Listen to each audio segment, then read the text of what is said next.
if you're able to buy Time Warner, you're going to end up working with the Roseanne Barrs of the world.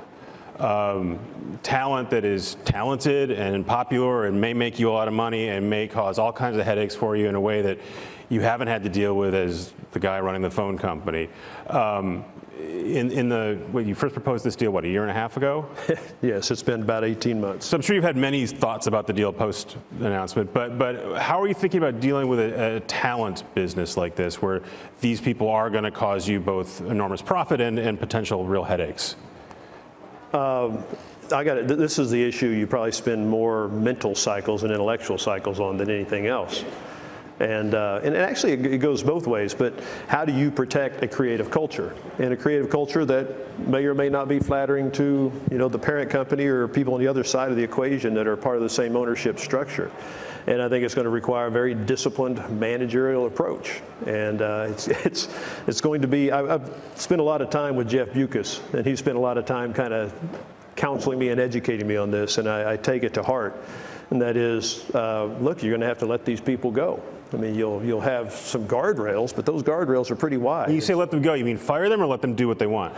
Let them do what they want. Let them do what's in the best interest of the Time Warner entity. And at the end of the day, you're acquiring a business that has been very successful. It's been run very independently. HBO is run independently from Warner Brothers, which is run independently from Turner. And it's been a very good model. There are some things we're going to need to do to drive value into the combined businesses as you think about advertising models and whatnot. But you're going to have to be disciplined to let these companies do what they do best. But eventually, right, you're going to have a Roseanne Barr issue if you buy Time Warner. You're going to have someone like that creates some kind of problem, and it can bubble up to whoever is your Jeff Bewkes. But eventually, I mean, is it going to come up to you, or are you going to let someone below you in the org chart make that decision? It would be a very rare situation that it would bubble up to me. I mean, like Bob Iger engaging on the Roseanne Barr situation. Right. It's a no-brainer, right?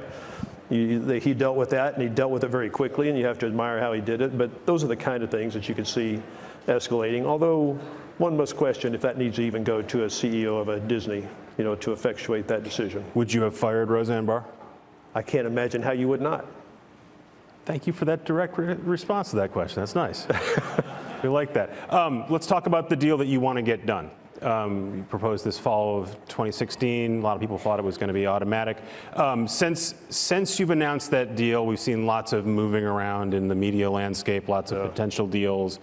We had James Murdoch up here yesterday talking about Disney and Fox. It seems like your deal has now triggered either lots of very specific deals or a lot of deals to be made. Did you expect that was going to happen? That once you guys said we're buying Time Warner, that would trigger off a whole series of other things? I don't know that it triggered off all these things, or if we just got in front of a lot of things that were inevitable. And look, you're seeing a lot of things play out that are following kind of a set, kind of formula, and that is nobody really knows what the future is going to look like 5-6 years from now. But I think the bet that most people are making is premium content is going to be very, very relevant 5 or 6 years from now. A lot of bandwidth is going to be required to make all of that happen.